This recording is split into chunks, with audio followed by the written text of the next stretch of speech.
On a clear night, far from any city lights, a faint shape hangs quietly in the sky. Most people never notice it. It doesn't twinkle like the stars around it. We tend to imagine that if intelligent life exists elsewhere in the universe, it would want to talk to us, that it would announce itself, send signals, leave messages written in light and mathematics, patiently waiting for us to notice. We assume that intelligence seeks contact. We assume that discovery leads naturally to conversation. And when the universe remains silent, we interpret that silence as absence, or worse, as hostility. But those assumptions are worth questioning, because they are deeply human assumptions.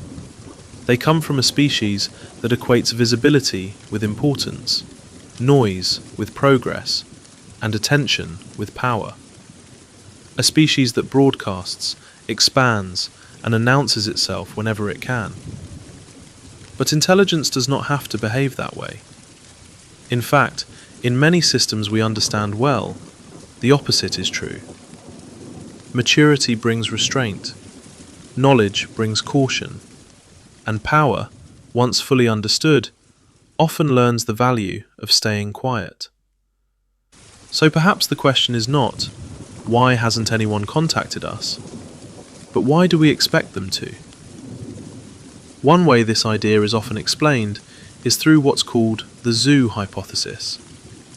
The name alone can sound dismissive, even insulting, as if humanity is being watched behind glass, as if we are curiosities. But that framing misses the point. When humans observe animals in the wild, the goal is not domination, it is preservation. Interference changes behavior. Contact alters development. Even well-intentioned help can collapse delicate systems that took millions of years to form. We don't teach gorillas about economics, not because they are lesser, but because the context of their world is not ours. Introducing outside knowledge too early doesn't elevate a species, it distorts it. The most ethical scientists, the most careful conservationists, follow a simple rule. Observe quietly, intervene only when absolutely necessary, and otherwise allow growth to unfold naturally. If advanced intelligences exist, their restraint may not be indifference. It may be responsibility. We often confuse help with kindness, but in complex systems, help can be dangerous. Intervene too early, and you create dependence. Intervene too strongly, and you erase the very process that leads to resilience, creativity, and self-discovery. Growth that is guided too closely is no longer growth, it's compliance. Human history is full of examples where help became control, where guidance became domination, where contact, however well-intentioned, left permanent scars. A civilization capable of crossing interstellar distances would almost certainly understand this, not as philosophy, but as experience. They may have learned, painfully, that intelligence matures best when it is allowed to struggle, adapt, and choose its own path. In that light, silence is not neglect, it is restraint. It is the decision not to interfere with the developing world's mistakes, experiments, and gradual understanding. Not because those mistakes are insignificant, but because they are necessary. The absence of contact may not mean no one cares. It may mean someone cares enough to wait. Much of what we fear about alien contact doesn't come from the stars. It comes from our own history. On Earth, first contact has rarely been kind. When one civilization encountered another with a technological advantage, the result was often conquest, exploitation, or collapse. Disease spread, cultures vanished, power was taken, not shared. So when we imagine advanced extraterrestrial intelligence, we instinctively expect the same behavior, only scaled up. We imagine visitors who arrive, take, reshape, and dominate. Not because that is inevitable, but because that is what we have done. In that sense, our fear of aliens is a mirror. We are not afraid of what intelligence could be. We are afraid of what intelligence has been, in our own hands. But projecting our past outward assumes something crucial: that other civilizations would stop evolving morally at exactly the same point we did. And that may be the most dangerous assumption of all. We tend to assume that advanced civilizations would make themselves obvious, that intelligence wants to be seen, heard, recognized. We imagine vast signals beamed across the galaxy, megastructures blazing with energy, unmistakable signs that someone is out there. But that assumption is rooted in a very human phase of development. In many systems we understand, power begins loudly. Early technologies are large, inefficient, and impossible to hide. As understanding deepens, systems become smaller, subtler, and quieter. Efficiency replaces spectacle. Control replaces display. Even our own technology follows this path. The most advanced tools are no longer the biggest or the brightest. They're the ones you barely notice at all. If this pattern holds beyond Earth, then an advanced civilization might not announce itself. Not because it cannot, but because it no longer needs to. Silence, in that case, is not a failure to communicate. It is the mark of something that has already moved past the need to. So imagine this from the other side. Imagine humanity discovers a distant world with oceans, ecosystems, and a young technological civilization just beginning to look outward. They transmit radio signals, they argue among themselves, they build myths about what might be watching them. What would we do? Would we announce ourselves immediately? Rewrite their religions, their sciences, their sense of place in the universe in a single moment? Or would we hesitate, knowing that contact might fracture their culture, destabilize their politics, and permanently alter who they could become? What if the knowledge of our existence changes them forever? What if it ends their innocence before they've had the chance to outgrow it on their own? If revealing ourselves would do more harm than good, restraint wouldn't be cruel, it would be ethical. This is where the idea of benevolent aliens often goes wrong. We imagine kindness as intervention, guidance, rescue, friendship. But benevolence does not always look like help. It can look like patience, distance, silence. If advanced intelligences exist, their care for developing civilizations may not take the form of contact at all. It may take the form of non-interference, of allowing worlds to make mistakes, to struggle, to grow, and to discover meaning on their own terms. The universe may not be empty. It may simply be careful about when and whether it speaks. This isn't a story about certainty or secret watchers in the sky.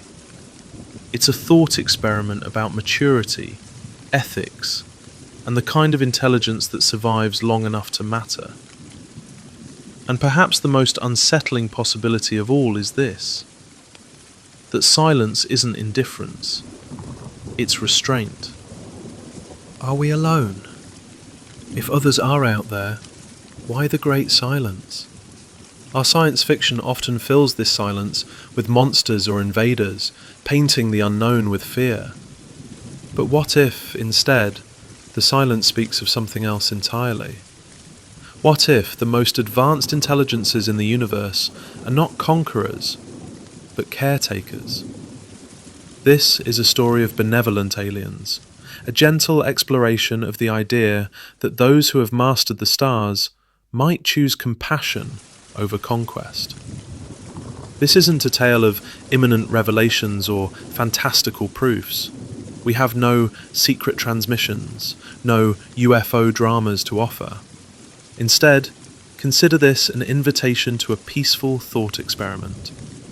We'll draw on science and imagination in equal measure, approaching the idea with gentle curiosity rather than certainty. Picture a narrator speaking in a calm, thoughtful tone, as if sharing a quiet midnight secret.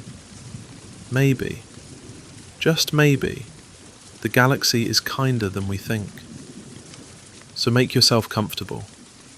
Let's leave behind the noisy visions of alien invasions and cosmic empires for a while.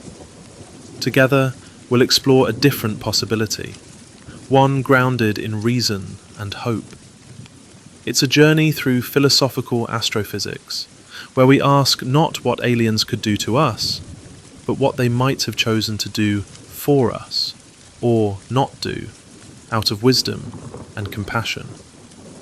By the end, you might feel a little less alone under that vast sky, and a little more connected to whatever other minds may be out there. With that hopeful thought in mind, let's begin. Benevolence as the ultimate evolutionary strategy. From our earliest days on Earth, survival has been a dance between competition and cooperation. We humans have a history of struggle and strife, yet also of profound kindness and teamwork. As our societies grew more complex, it became clear that lasting progress demanded more than brute force. It required us to work together. Now, imagine an alien civilization that has endured for eons. To survive the test of time and technology, might they not have learned the same lesson? Perhaps, across cosmic timescales, benevolence becomes the ultimate evolutionary strategy. Consider the challenges any young civilization faces. At some point, developing intelligence acquires the power to destroy itself through warfare, environmental collapse, or runaway inventions. On Earth, we've glimpsed this threshold in the form of nuclear weapons and global climate change.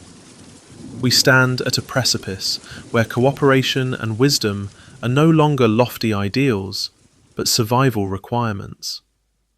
If an alien society managed to pass this perilous stage and flourish for millennia, it likely did so by overcoming internal conflicts and learning to live in harmony.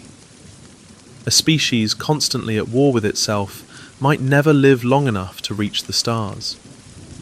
In evolutionary terms, aggression can drive competition for a time, but unchecked aggression often burns itself out. Game theory and countless historical lessons suggest that cooperation outcompetes domination in the long run. Empires built on fear and violence eventually crumble, while communities founded on mutual benefit and trust can endure and innovate. For advanced beings, the concept of survival of the fittest may have evolved into survival of the kindest. Not out of pure altruism, but because kindness and collaboration forge the only stable path through the hazards of advanced technology and long-term survival. It's humbling to realize that even on Earth, our smartest achievements, landing on the moon, decoding the human genome, exploring Mars, were not the work of solitary brutes, but the cumulative effort of cooperative minds. We pooled knowledge, shared resources, and put common goals above individual glory.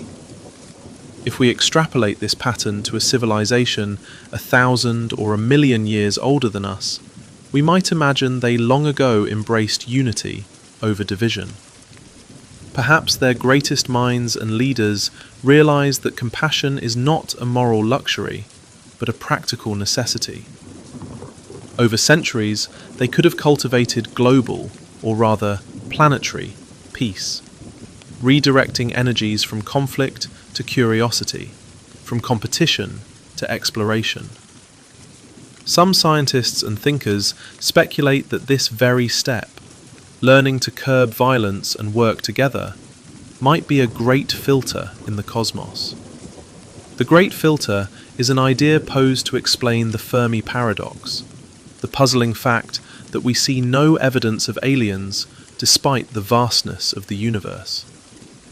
Maybe many young civilizations burn brightly but briefly, snuffed out by their own aggression or mistakes before they ever reach the stars. If that's true, then any civilization we do eventually meet would, by definition, have avoided self-destruction. They would have solved the crises that nearly ended them. And how might they have done that? Likely through cooperation, wisdom, and yes, benevolence toward one another. In short, the only aliens who survive long enough to become truly advanced might be the ones who learned how not to kill each other. It's a hopeful thought. It suggests that anyone out there who is capable of travelling between the stars or communicating across the galaxy has already passed a critical test of character. Their very existence would imply a kind of internal peace. They may have endured the equivalent of world wars, ideological conflicts, or ecological disasters in their distant past, but they emerged from those trials with a commitment to harmony. Perhaps they developed global institutions or collective ethics that prioritized their planet's well-being over factional disputes. Over time, destructive instincts that once threatened to annihilate them could have been tamed, whether through cultural evolution, conscious effort, or even biological and technological enhancement of empathy. Now, benevolence is a loaded word. To be clear, an alien species becoming benevolent doesn't mean they are saints by our standards, or that they love everyone universally in some sentimental way. It means that they have likely adopted behaviors and values that minimize conflict and sustain their civilization. They might still have disagreements, but they handle them peacefully. They might have competition, but it could be channeled into art, science, or friendly sports, rather than war. The key is that they found a way to channel their intelligence toward creation rather than destruction. In doing so, they unlocked the longevity that allowed them to become truly advanced. Imagine a society millions of years old, one that has perhaps seen the rise and fall of countless trends, but held fast to a core principle: that life is precious and cooperation is strength. Such beings may look upon conflict the way adults look upon the squabbles of children, with understanding perhaps, but also with a gentle disapproval and no desire to indulge in such behavior themselves. Violence to them might seem like a primitive stage, something to be outgrown, much as we view the tantrums of a toddler. To survive for ages, they chose stability, learning that empathy and reason must tame impulse and aggression. If intelligence arises many times across the stars, perhaps many failed to learn this lesson and paid the ultimate price. But those who did learn, those who balanced their technological might with emotional maturity, became the elders of the cosmos. In this light, asking whether advanced aliens are warlike or peaceful might be like asking whether an elderly wise person is prone to playground fights. The truly advanced may have transcended the phase of aggressive expansion and conquest, finding those behaviors not only ethically undesirable, but pragmatically unsustainable. The universe is too vast, resources too abundant in space, to risk everything in endless conflicts. Why fight for a single planet or star when trillions of them shine unattended? Why cling to tribalism when cooperation unlocks knowledge and power beyond imagining. Cooperation as an evolutionary strategy does not mean the absence of any competition or challenge. Even a benevolent civilization might have internal debates, diverging philosophies, or friendly rivalries. But these play out in constructive ways. Picture a global council on their home world that centuries ago agreed to pool resources to solve energy needs or colonize their solar system peacefully.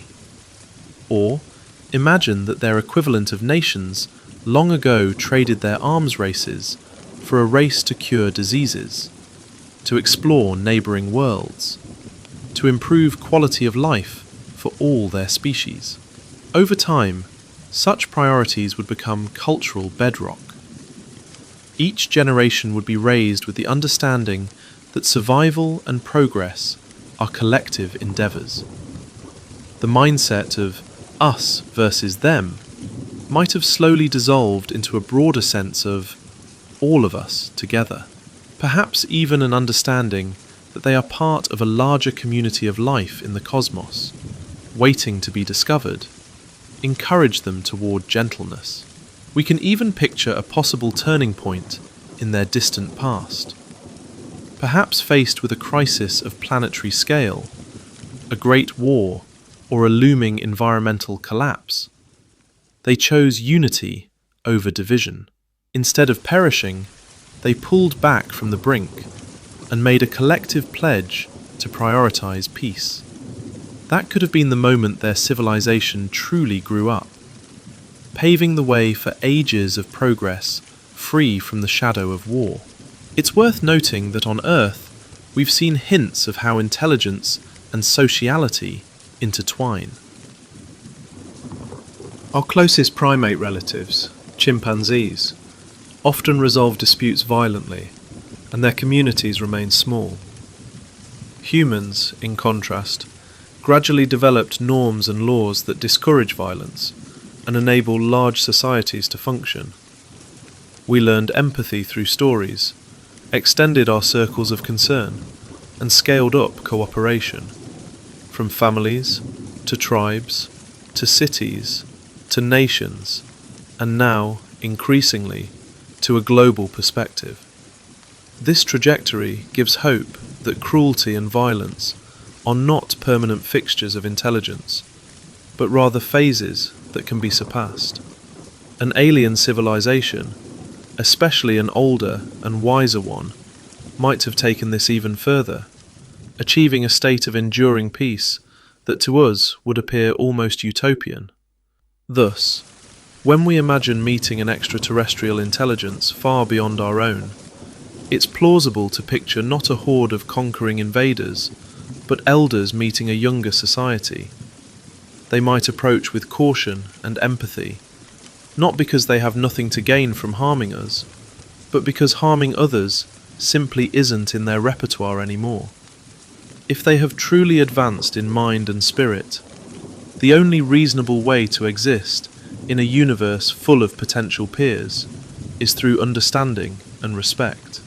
And so, if we ever do hear from them or see them, we have reason to suspect their first message might not be "bow before us" or "prepare to be annihilated," but something far more civil and curious. Perhaps a gentle "hello, we come in peace," meant sincerely. It's also worth considering how far their benevolence might extend.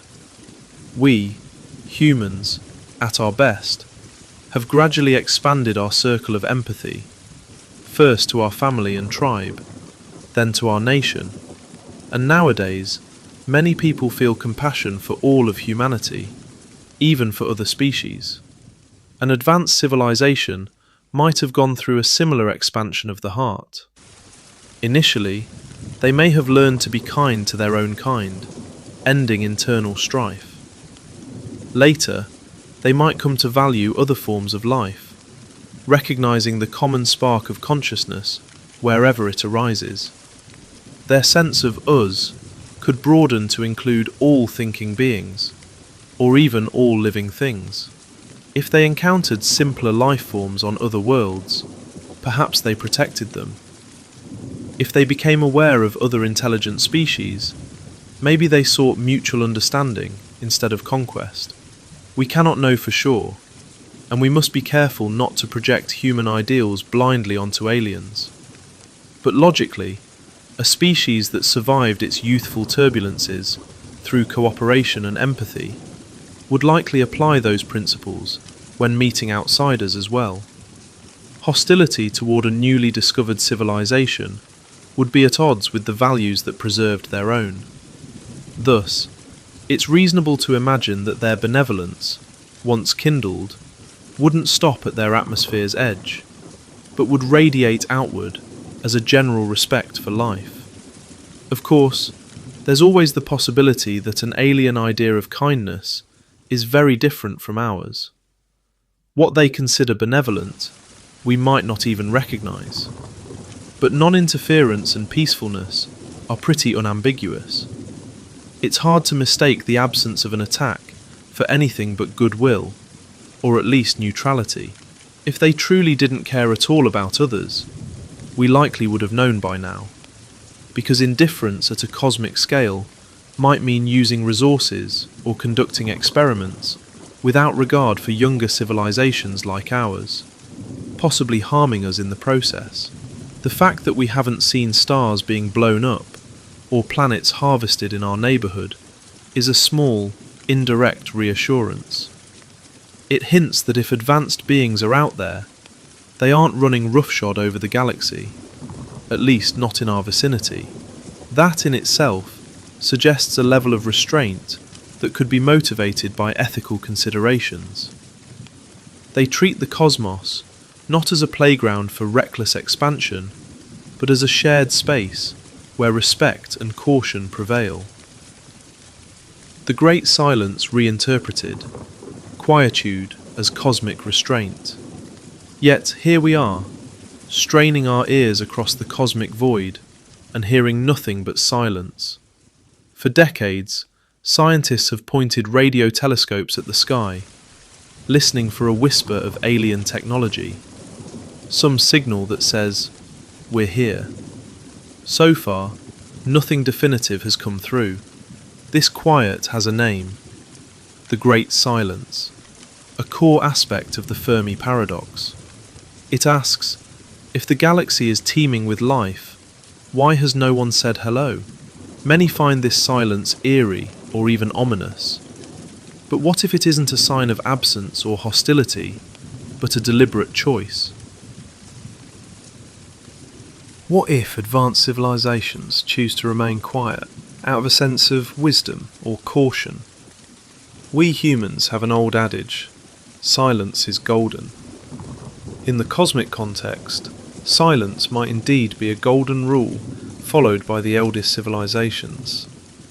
Consider how we ourselves handle encounters with less developed cultures here on Earth. Anthropologists and governments have sometimes agreed to leave uncontacted indigenous tribes alone, knowing that interference could be devastating. Our presence, even if well-intentioned, might disrupt their way of life, introduce diseases, or cause cultural collapse.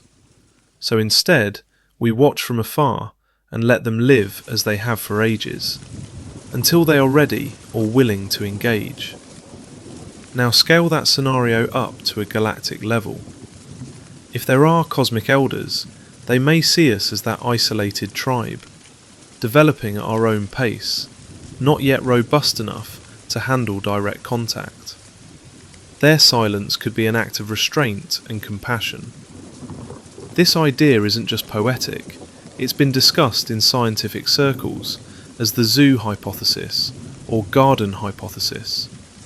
The notion is that advanced extraterrestrials might deliberately avoid making contact so that we can evolve naturally without intrusion. In a sense, we could be like animals in a wildlife preserve, where the rangers observe quietly without disturbing the inhabitants. However, instead of framing it as us being specimens in a zoo, which sounds cold or indifferent, we might think of it as us being seedlings in a vast garden. The gardeners, our hypothetical alien elders, water and nurture from a distance. They tend the garden by ensuring the environment is stable, perhaps removing threats that would destroy the whole plot. But they do not force the flowers to grow a certain way. Each bloom, each civilization, is allowed to flourish in its own unique form. Their quiet presence might be an act of ethical gardening on a galactic scale. If multiple advanced societies exist in our galaxy, it's also possible they've come to a mutual understanding, a kind of galactic etiquette. Maybe, long ago, the first ones to meet each other exchanged not just technology, but philosophy, realizing that sudden interference in a young civilization's development can be harmful. Perhaps they recalled their own history, times when premature encounters or cultural clashes led to strife.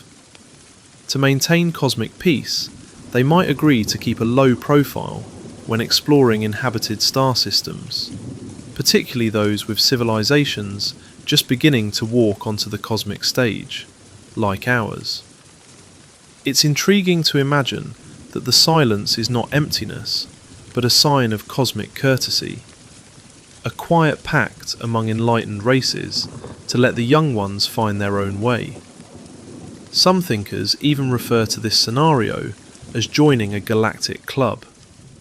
The idea is that once a civilization reaches a certain level of maturity, the existing advanced societies will reveal themselves and welcome the newcomer, much like being inducted into a community of wise elders.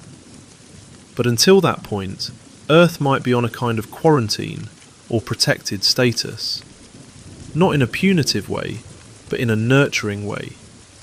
We wouldn't be invited to the club's meetings, so to speak, until we show that we can handle the knowledge and responsibilities that come with membership.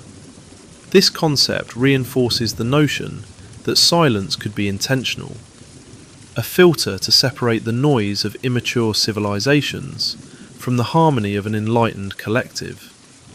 In essence, the galaxy could be full of conversation and exchange. We're just not hearing it yet, because it's happening on channels we're not tuned into, among civilizations who have agreed not to broadcast to us. Interestingly, humanity itself has grappled with whether to be silent or not.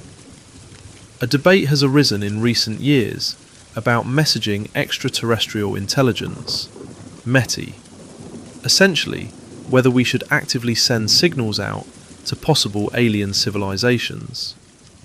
Some scientists argue we should introduce ourselves, while others caution that broadcasting our presence could be risky, not knowing who might hear. Even without evidence of anyone out there, this debate reveals that we intuitively understand the dilemma of contact. The fact that serious, level-headed scientists urge caution shows that the idea of staying quiet until we know more isn't far-fetched. It's exactly what a prudent advanced civilization might choose to do. After all, if we humans, barely taking our first steps into the cosmos, are already considering the wisdom of silence, then a far older species may have long since decided that the safest and most polite greeting is a silent watchfulness until the time is right. Such a policy of quietude might also stem from self-preservation. Announcing one's presence in a potentially predator-filled woods is not always wise. Some thinkers have proposed a dark forest scenario in which everyone stays silent out of fear, like hunters in a dark forest who dare not reveal their location. Our scenario is more optimistic. Everyone stays silent out of respect and prudence. But both scenarios share one point.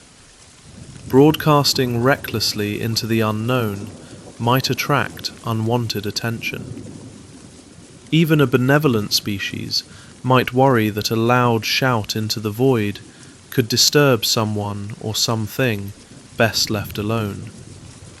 So perhaps they avoid loud signals and flamboyant megastructures, not just for our sake, but for theirs too, keeping a low profile until they are sure it's safe to converse openly. In this way, silence can be as much about safety as it is about ethics. If advanced aliens are quiet by choice, how would that manifest? For one, they might refrain from beaming powerful radio messages in our direction, or anywhere. The night sky would remain largely natural, with no obvious alien beacons glaring at us. Also, they might design their technology to blend into cosmic background noise. Think of a stealth mode on a spacecraft, not for war, but to gently fade into the starry backdrop to avoid startling younger worlds. Perhaps their starships, if they use them, run dark, without bright exhaust plumes or telltale emissions. They could use communication methods undetectable to our current science, like quantum entanglement or neutrino beams that slip past our radio antennas unnoticed. From our perspective, even a bustling galactic community could appear nearly invisible if that community has collectively agreed to keep things calm and unobtrusive. Another angle on silence is patience. An advanced society might think in terms of millennia, not decades. They might be content to wait and watch until a species reaches a certain level of maturity before making themselves known. To us, 100 years without contact feels like a long time. To a million-year-old civilization, 100 years might be a blink of an eye. So, from their perspective, they might not be ignoring us at all. They might simply be waiting for the right moment. They may intend to say hello when humanity has outgrown our adolescence, when we've demonstrated a bit more unity, stability, or technological capability that ensures contact is mutually beneficial and not destructive. Until then, the kindest and wisest option is to remain a silent watcher. Crucially, this interpretation of the Great Silence flips the emotional script. Instead of seeing the silent sky as a sign that we are alone or that everyone else is dead, we can imagine it as the hush of a library full of scholars, each deep in their studies so as not to disturb others. The quiet becomes comforting, even protective. It suggests that advanced beings are giving us the gift of solitude and freedom to grow at our own pace. We are not being excluded out of malice. We are being given space out of generosity. It's like a parent softly closing the door to the nursery, letting the children sleep and dream until morning comes. The children might wake in the night and feel a little lonely, but if they knew the parent was just outside, keeping watch in silence, they would feel safe. Likewise, humanity might feel lonely under the stars, but if we imagine that quiet guardians are out there, perhaps the loneliness can turn into solace. The Cosmic Garden. Stewardship over supervision. Let's delve deeper into that idea of cosmic gardening, the so-called zoo or garden hypothesis, but in a gentle form. Traditionally, the zoo hypothesis suggests that aliens could be keeping Earth as a sort of nature preserve, observing us but intentionally avoiding contact. It's a way to reconcile the fact that we haven't seen obvious signs of aliens. They're out there, but treating us like wildlife that must not be disturbed. However, the word zoo can feel a bit demeaning. as if we're specimens behind glass. A better metaphor might be a garden, where the intention isn't to gawk at us, but to help life flourish without heavy-handed interference. Imagine Earth as one blossom among many in a galactic field. The advanced civilizations might be the gardeners or park rangers, tending the ecosystem.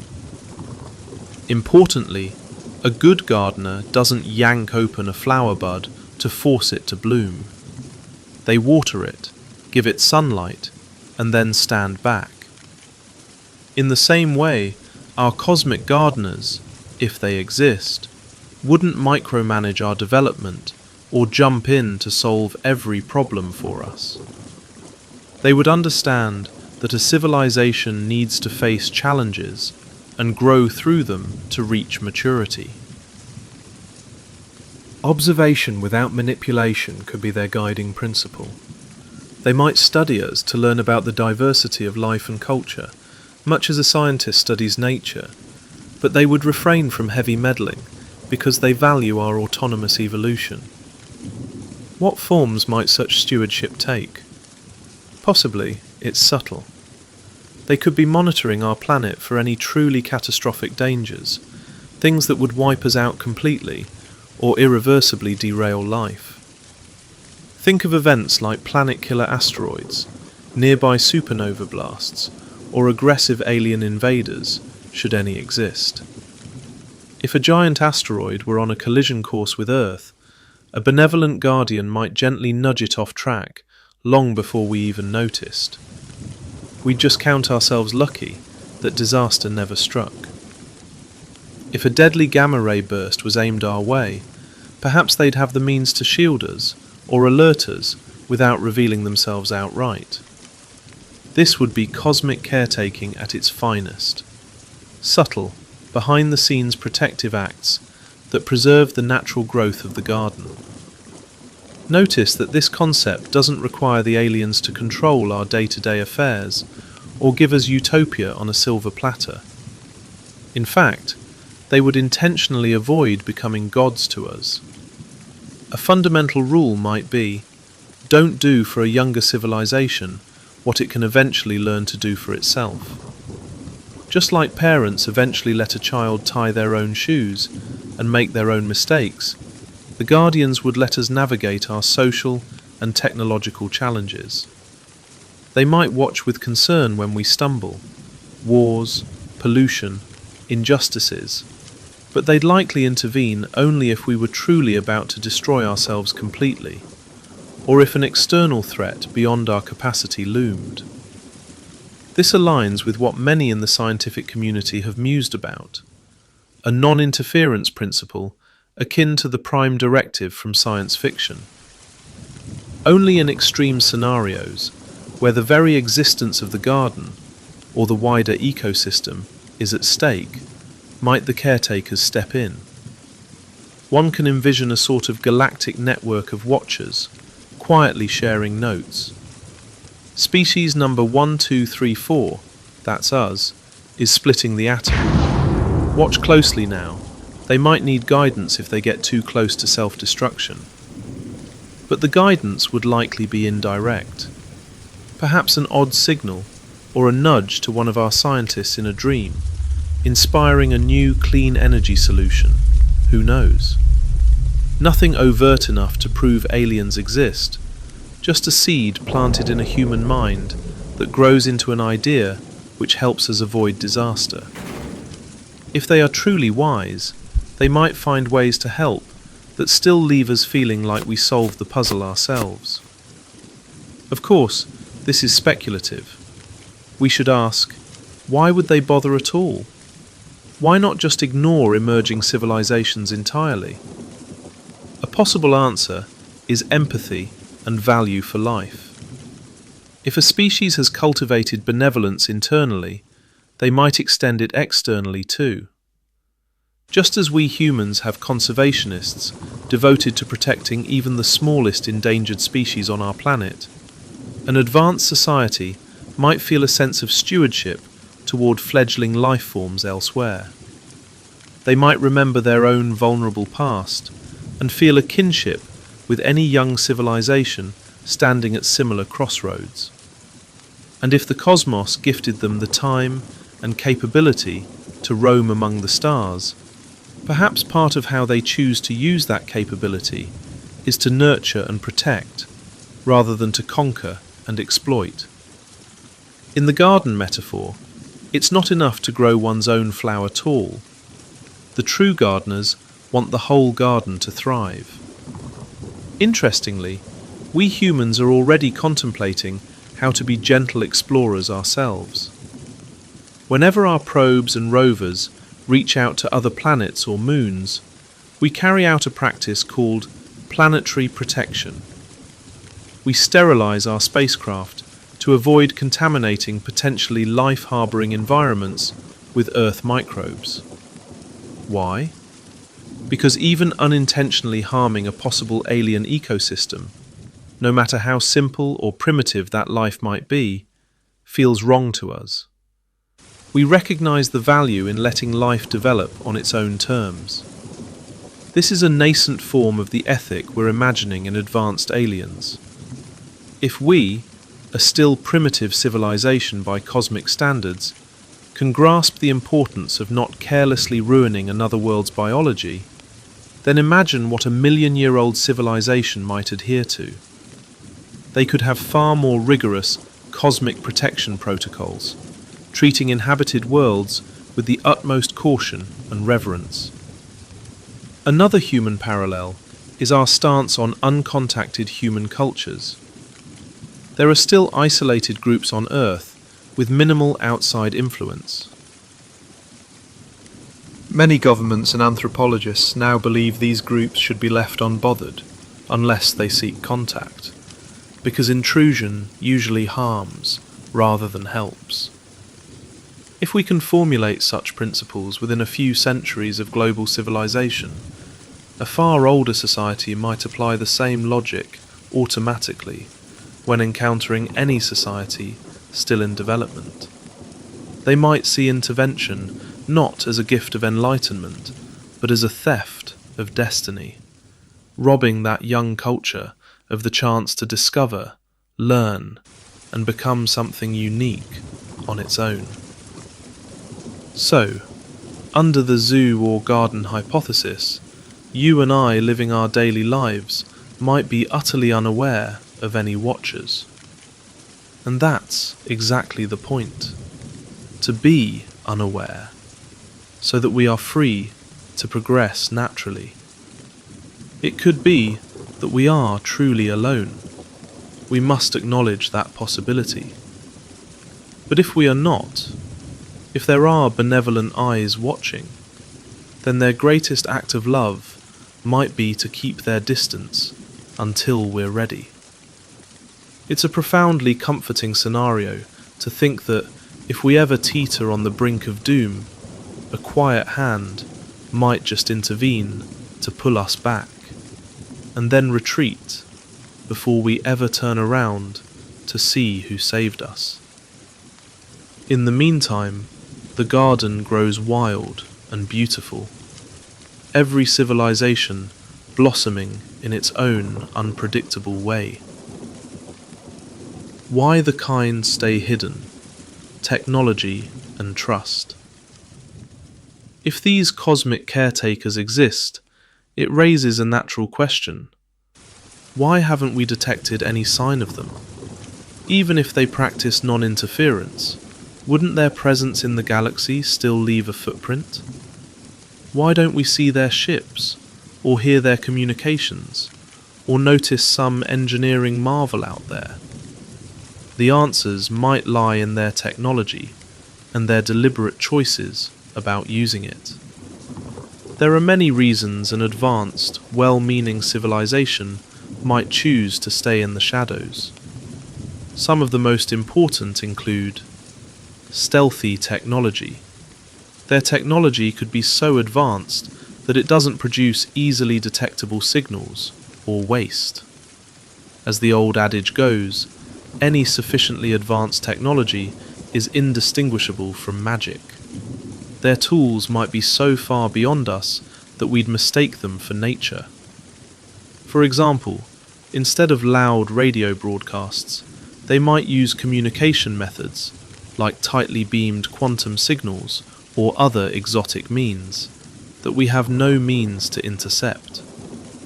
Even grand engineering projects might be camouflaged.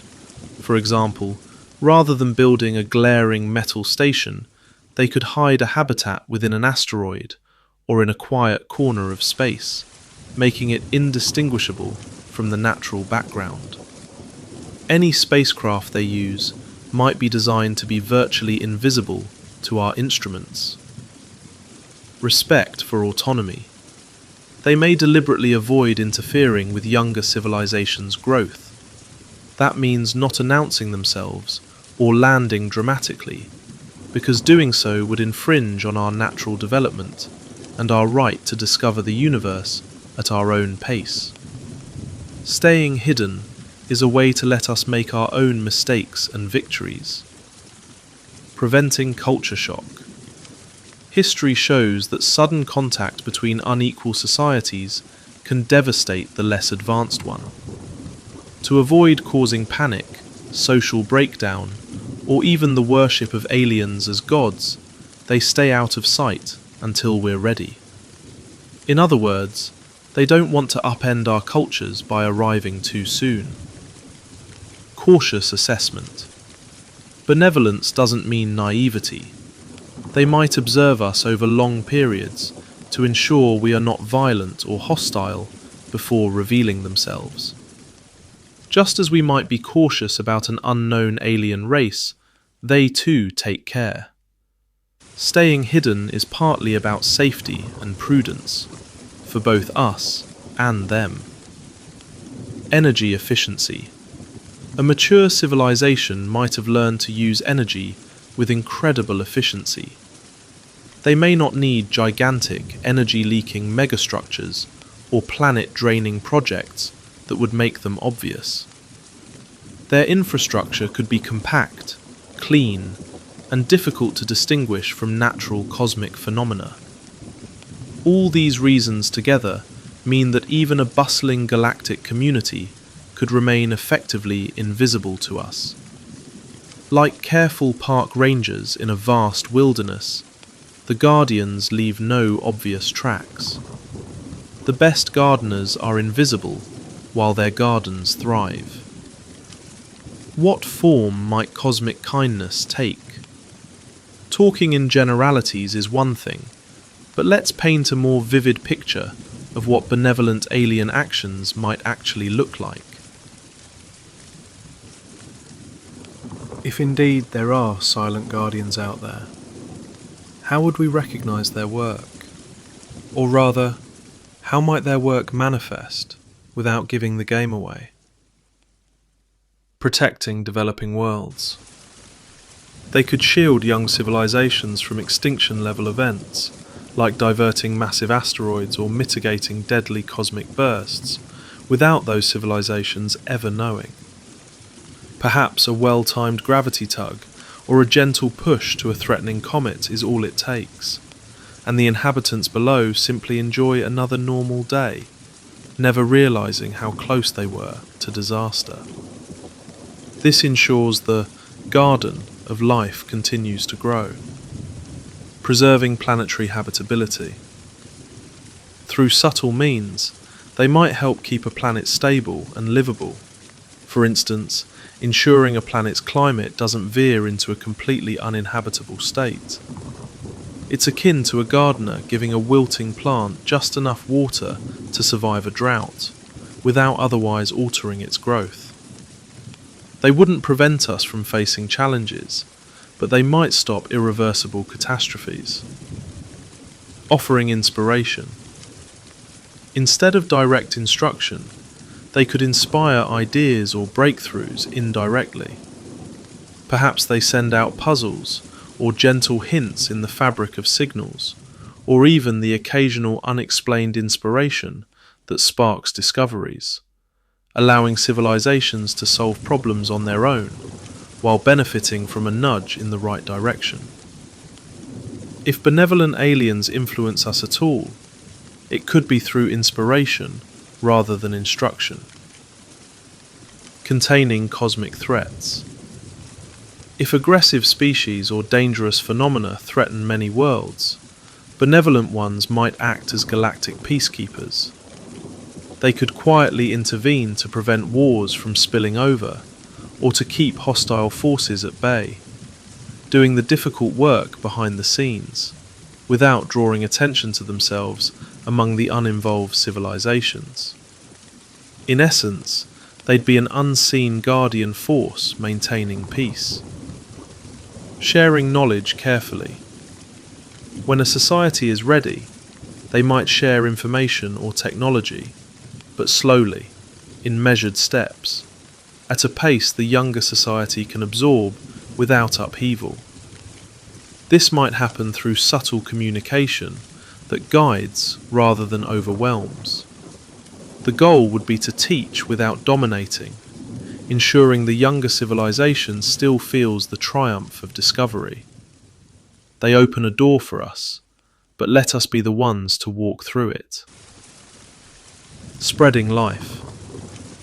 As mentioned, they could sow the seeds of life on barren planets, giving life a chance to take root where it otherwise might not, with no immediate benefit to the giver, simply to seed the cosmos with possibilities. This would be a gift to the universe itself, done out of a reverence for life. To envision this in action, imagine a small scenario. Perhaps 100 million years ago, when dinosaurs roamed a lush earth and early mammals scurried underfoot, an alien survey ship passed through our solar system. Finding a world full of promise, they decided not to interfere with the flourishing life. Maybe they quietly noted that Earth was on a good path, or even made a subtle adjustment, say, nudging a huge comet onto a safer trajectory, ensuring that life's story would continue uninterrupted. Then they left, leaving no sign they were ever here. Fast forward to today. Humanity has risen in that protected cradle, never suspecting that someone might have pruned a deadly branch of fate long ago. Now flip the perspective. Imagine sometime in the far future. It is we humans who discover a younger planet brimming with simple life forms, or a budding civilization. Having learned from our own history, and perhaps having ourselves been silently aided, we choose a path of quiet guardianship. We observe without intruding, perhaps deflecting a disaster here or there, but largely letting that world navigate its own course. Such a scene might sound fanciful, but it is essentially what we hope benevolent aliens would do for us. In a universe where the strong truly are kind, the golden rule could span the light years. Do unto emerging worlds as you would have wished done unto you. There's a gentle paradox in benevolent action. By doing less, they accomplish more. By not intervening overtly, they preserve our freedom to become who we're meant to be. By staying hidden, they avoid derailing our cultures. By holding back miracles, they encourage us to find our own solutions, thus building our confidence and wisdom. And one day, if we finally reach the point where we can join them among the stars as equals, we might look back and realize that the universe was kinder than we knew. The small miracles and lucky breaks in our history could reveal themselves as the quiet work of caretakers who wanted nothing more than to see another young species reach its potential. Reflections, lessons for humanity, and the final filter. This exploration of benevolent aliens isn't just about extraterrestrials. It's also a mirror held up to ourselves. Imagining the best qualities of an advanced civilization forces us to ask, what kind of species are we becoming? If compassion and cooperation are truly the marks of the advanced, then our path forward on Earth might need to embrace those qualities more than ever. In the search for extraterrestrial intelligence, SETI, there's a playful but profound idea. Perhaps the hardest barrier to joining the galactic community isn't technological at all, but moral. Maybe the cosmic community holds back until a civilization passes a sort of final filter, not just of technical ability, but of character. In other words, only those species that evolve beyond their worst impulses get invited to the conversation. This isn't a test administered by some galactic council, but a natural outcome. The aggressive either self-destruct or remain isolated, while the peaceful prosper and eventually meet others like themselves. If that's the case, then one of our greatest challenges in reaching the stars might be an inward one, cultivating wisdom and compassion at home. Our vision of aliens has always been a reflection of our own hopes and fears. In the late 19th century, H.G. Wells imagined Martians invading Earth in The War of the Worlds, a terrifying image influenced by the colonial conquests of his time. He was, in fact, drawing a parallel to how European powers invaded other lands. But now, the shoe was on the other foot, with humanity as the victim. During the Cold War, alien invasion films often mirrored the dread of foreign superpowers and nuclear annihilation. We painted the unknown with the colours we knew: conflict, domination, survival at all costs. It is understandable that we project our history onto the cosmos. After all, we have only our own experience to go by. However, it's worth questioning whether those dark narratives would truly apply to spacefaring civilizations. After all, any species advanced enough to travel between the stars would have access to virtually limitless resources. All the raw materials and energy they could want are available on uninhabited planets, asteroids, and in the cosmic wilderness. Why struggle to conquer an inhabited world like Earth, risking conflict and wasting effort, when the galaxy offers plenty of each resource on lifeless worlds? The classic motives for invasion, land, minerals, labour, make little sense on a galactic scale.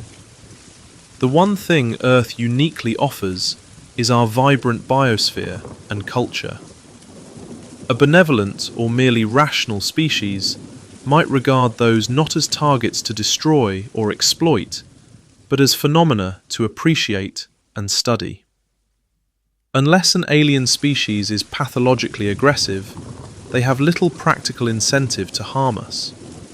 In fact, they would likely see more value in peaceful observation or exchange. This reasoning doesn't prove anything, but it tips the balance toward expecting caution and curiosity rather than outright hostility from the cosmic unknown. Science fiction authors like Arthur C. Clarke and Gene Roddenberry dared to portray future or alien intelligences as enlightened and peaceful. These visions didn't gain as much mainstream traction as the horror scenarios, perhaps because fear has a visceral grip on us. Yet, they planted seeds of another idea, that perhaps advancement and ethics rise together. We should also consider the psychological effect of believing in benevolent extraterrestrials.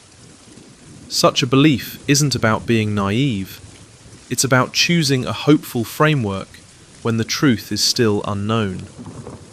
If imagining hostile aliens makes us fearful or paranoid, how might imagining kind ones make us feel?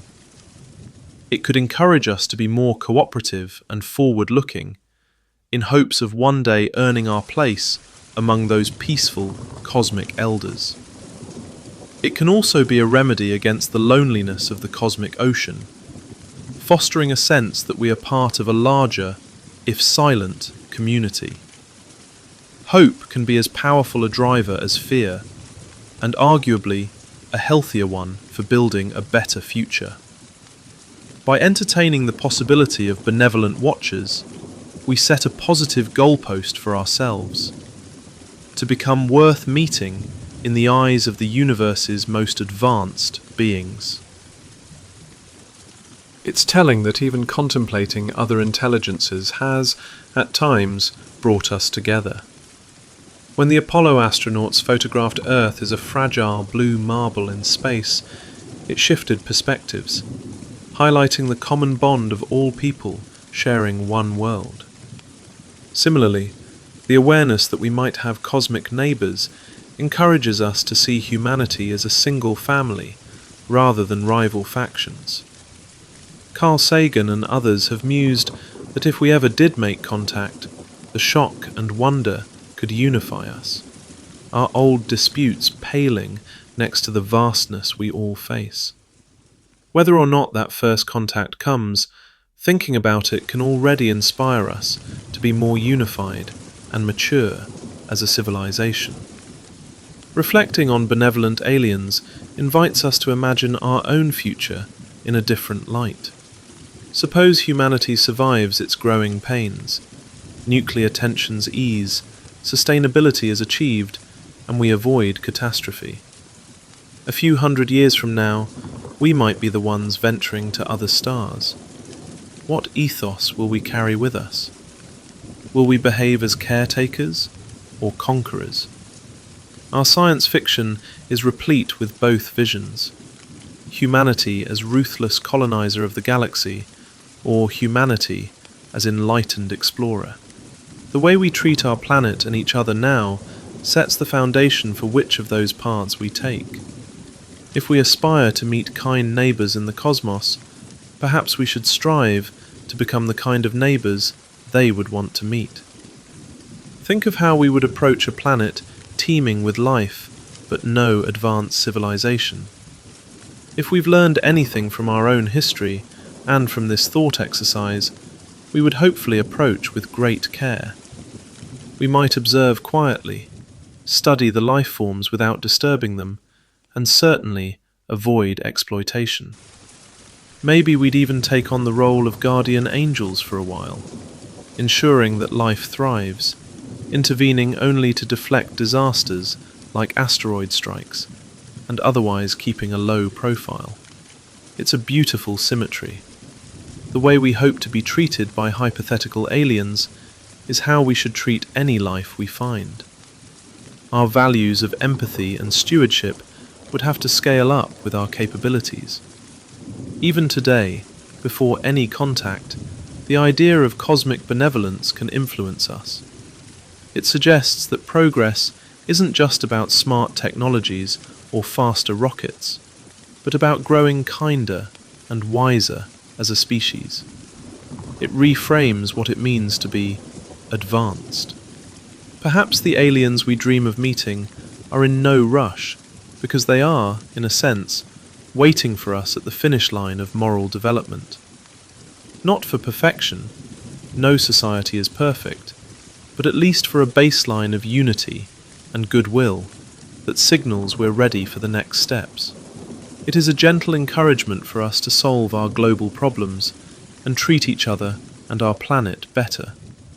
Because in doing so, we not only ensure our own survival, we also make ourselves more compatible with any benevolent beings out there. And what if, after all, we are alone and there are no watchers? Then the mantle of cosmic benevolence falls on us alone. We would be, by default, the wisest known beings in the universe, and that comes with responsibility. If there are no guardians to save us from ourselves or guide us from the wings, then the duty to create a benevolent future lies entirely in human hands. In that scenario, I'd argue the conclusion doesn't change much. Either we become compassionate caretakers of our own world and any we eventually touch, or we likely won't survive long enough to find out who else might be out there. Either way, benevolence appears to be our wisest course. There's something quietly hopeful about considering compassion as a cosmic force. It implies that intelligence and goodness might go hand in hand at the highest levels. Instead of dreading that the night sky is full of threats, we can choose to hope that it's full of friends we just haven't met. This perspective does not deny the difficulties and darkness that undoubtedly exist in any complex universe. There may indeed be dangers and hostile entities out there too, but it shifts the focus to a positive possibility. Human culture has long been obsessed with alien invasions and apocalyptic encounters, so much that it colours our collective subconscious with fear. Offering an alternative, one of cosmic kindness and gentle guardianship, is a way to balance that narrative. It says that even if we have no proof, we can allow ourselves this more comforting speculation, because it might guide us to act a little more kindly ourselves. A gentle first contact, a future scenario. All this leads to a natural question. If such benevolent aliens exist, how might they eventually make themselves known? We can imagine a first contact scenario very unlike the dramatic invasions of fiction. Instead of arriving in force or secrecy, a compassionate extraterrestrial civilization would likely choose a carefully calibrated introduction, one aimed at minimizing shock and fear. Perhaps one quiet morning, far in the future, humanity would detect a strange signal coming from just outside our solar system. Not a blaring, indecipherable transmission, but a simple, thoughtfully crafted message. Maybe it's a series of prime numbers, or a universal mathematical constant repeated. A gentle tap on the cosmic door to get our attention. Our radio telescopes would pick it up, and scientists around the world would realize that this is no natural pulsar or random noise, but an intentional beacon, patiently pulsing with intelligence. Instead of panic, the world might feel a profound, unified curiosity.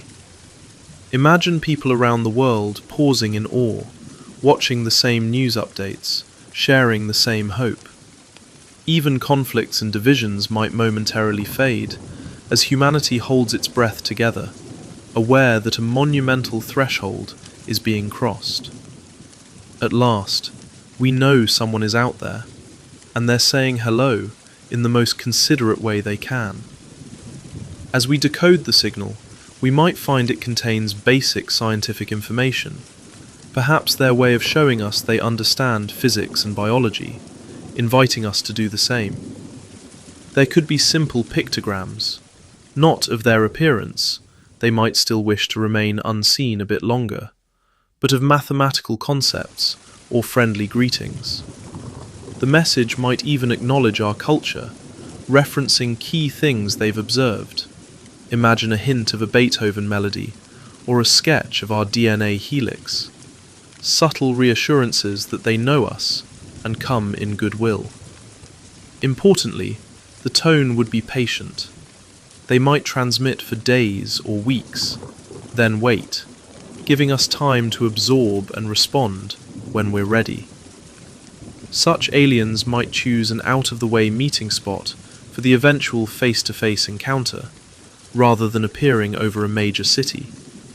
For instance, they could position a small spacecraft at one of our solar system's stable Lagrange points, or gently approach the International Space Station.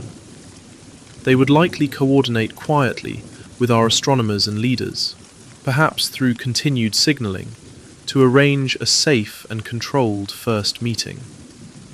The goal would be to avoid triggering chaos. No hovering ships over capitals, no unilateral landings. Instead, like a wildlife expert introducing a gentle hand to a skittish animal, they would approach in stages.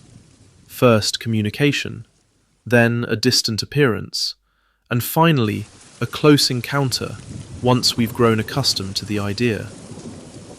When that moment finally arrives, say a sleek, elegant vessel parks itself in Earth's orbit, broadcasting a greeting, humanity might be amazed by its restraint and openness. There would be no show of force, just a message perhaps along the lines of, "We come in peace, and we have been watching your progress with admiration." They might share a bit of knowledge, or a cure for a disease as a gift, but nothing so advanced as to upend our society overnight. They'd emphasize that they are here to welcome us, not to rule us.